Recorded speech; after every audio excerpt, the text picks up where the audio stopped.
3.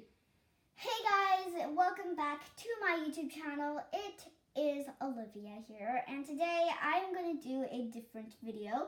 In case you're wondering why I have a pigtail and my hair down on the other side, but today I'm going to do a hair tutorial, and I'm basically going to be doing the double French braids, basically a French braid here and a French braid here.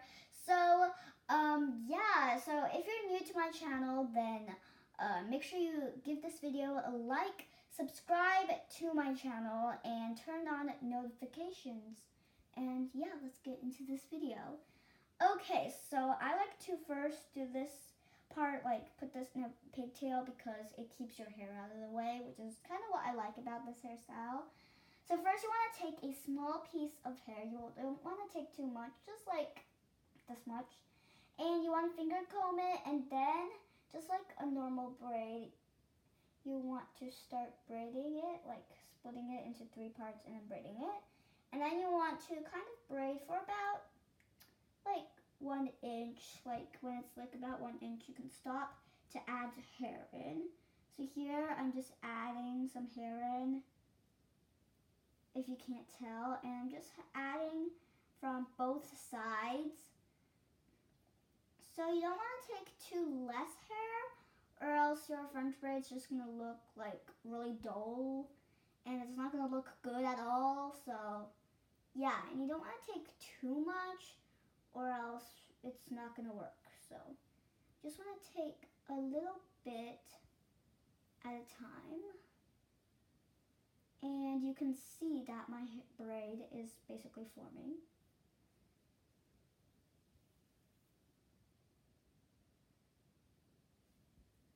You can see that you're basically making a braid, but you're adding pieces inside.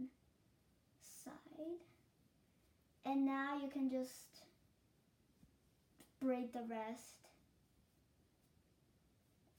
And then you want to take an elastic and secure it.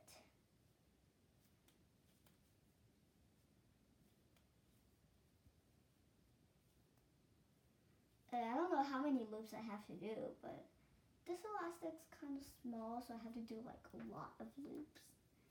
But yes, there you have a French braid. So that wraps up today's video, but I'm gonna do the other side, but since you already saw this part, then yeah, you can just repeat the same thing on the other side. Anyway, I hope you guys enjoyed today's video. Make sure you like this video, and yeah, let's see you guys next time. Bye!